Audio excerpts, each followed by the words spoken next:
to Film Fight, where we take two titans of cinema and pit them against each other for our entertainment and amusement. Since this is our inaugural episode, I thought we'd start off with a bang.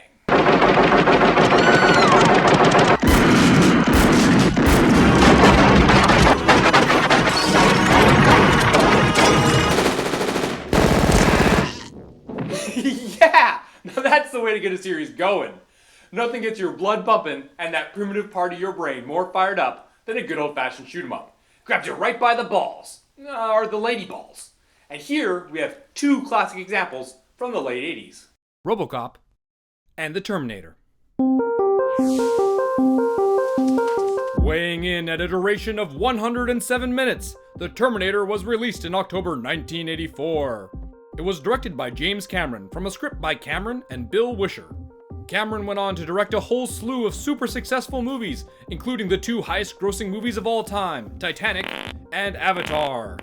But he made this film back in the days before he was the richest director of all time. Back in 1984, Cameron was just coming off of directing Piranha 2, The Spawning, and was still an up-and-coming genre director.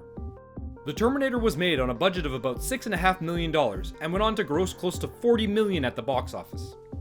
The film began production in March of 1984 with Arnold Schwarzenegger in a role that would make him famous. Sure, he was already the star of the Conan the Barbarian series, but it was his role of the Terminator that would launch him into a whole new galaxy of superstardom.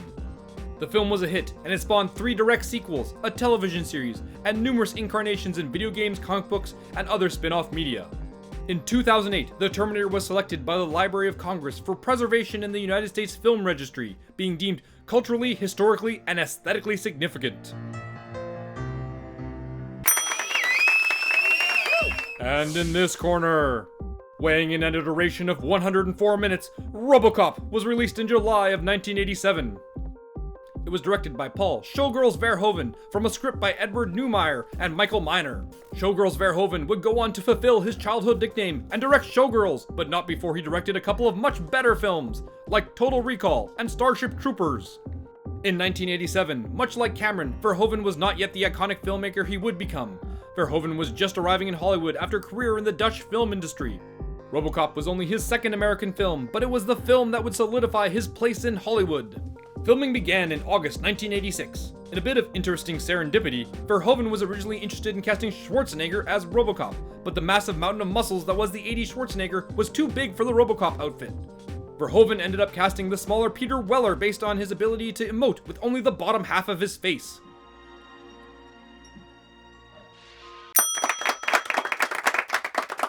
The Robocop suit was constructed by Rob Bottin, who had just come off doing the effects work on John Carpenter's The Thing. Bottin had a budget of $1 million to create the Robocop suit. $1 million! Just for the suit! The entire production had a budget of $13 million, and the film would go on to gross $53.5 million. Like Terminator, Robocop spawned a series, including 3 direct sequels, a television series, 2 animated series, a mini-series, and a plethora of video games, comic books, and other spin-off crap. As of the making of this episode, MGM is set to release a reboot of the franchise next year.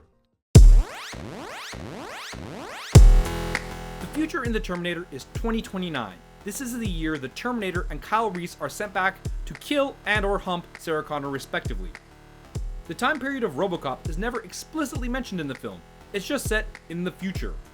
In the novelization of the movie, there's some references that point to the film as taking place in the year 2043. If Robocop is set in 2043, then there's no conceivable way that the two films could exist in the same universe. For that to happen, Skynet would have to cause a nuclear holocaust and reduce humanity to a scant number of survivors who would then overthrow Skynet and reclaim the world. Then the survivors would have to rebuild Detroit, then let it slip into a cesspool of crime and corruption all in the span of 14 years. Impossible! But, according to the information they've released, the reboot of Robocop is set in 2028, a year before the events of the Terminator. So, it's conceivable that Robocop happens, then Skynet takes over and the events of the Terminator take place. But it's still not possible for both timelines to occur in the same universe, because Kyle Reese tells Sarah all about growing up during the Skynet wars, so they have to be going on for more than just a year. No matter how you cut it, Robocop and the Terminator can't exist in the same world. It's a nerd fact.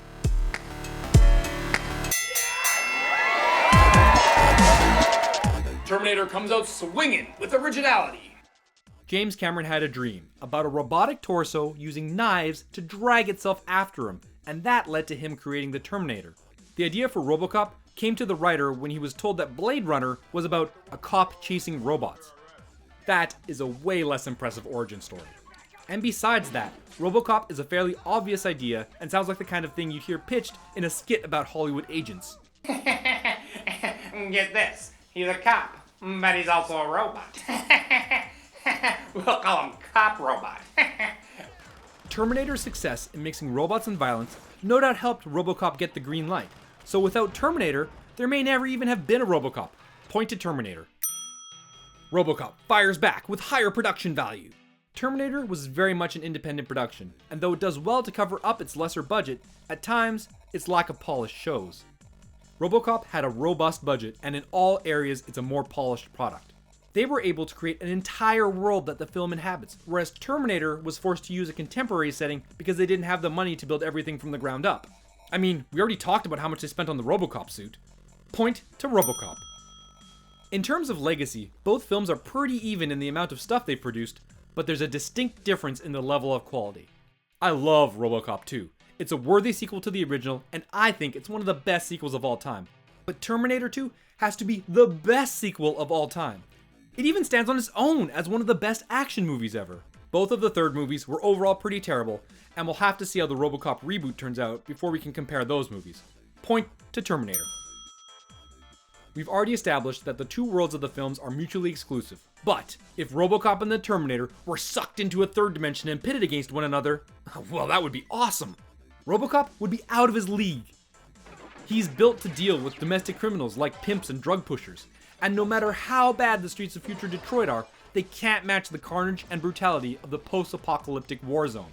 Terminators are built for one purpose and one purpose only: to kill. They are relentless machines of destruction. There's no way that Robocop would be ready to deal with that kind of single-minded intensity. But at Robocop's heart, beneath all that machinery, is the soul of Officer Alex Murphy, a man. And if the Terminator franchise teaches us anything, it's that no matter how dire the odds, mankind's will to survive will always overcome. So Robocop has to win. But if Peter Weller fought Arnold Schwarzenegger, Schwarzenegger would kick his mouth-moating ass. Cyborg films are allegories of masculinity. The cyborg, which both Robocop and the Terminator are, represent an idealized image of masculinity that transcends the physical limitations of the body. This can either be threatening or liberating, but in either case, the cyborg raises questions of what it is to be human. Robocop is haunted by Alex Murphy, the man who died so that he could come into existence. In order to come to terms with who he is, he has to accept the Alex Murphy that is inside him, but also accept that he is no longer that man. To become a true hero, the robot needs to find the humanity within himself. Terminator presents humanity as under threat by the cyborg. The transcendence of physical limitations by the machine makes man expendable and threatens his existence. It's left to an Adam and Eve-like pair to fight the extinction of man, and in the end they're successful. Even though the Terminator has transcended the limits of the physical body, it cannot overcome the indomitable will to survive that is the human spirit. Robocop is optimistic, but I think the Terminator is more prophetic. Each time there's an advance in military technology or increased sophistication of computer systems, a part of me thinks that we're one step closer to Skynet. A fear of the destructive power of technology isn't new to film. The 50s were rife with sci-fi films with that message. But the Terminator was the face and name of that fear for a new generation. Robocop has had nowhere near that kind of impact on the collective psyche of a generation. Game, set, match, Terminator. So there you have it. The Terminator wins our inaugural cinematic confrontation. Terminator, do you have anything you'd like to say to your fans? I'll be back.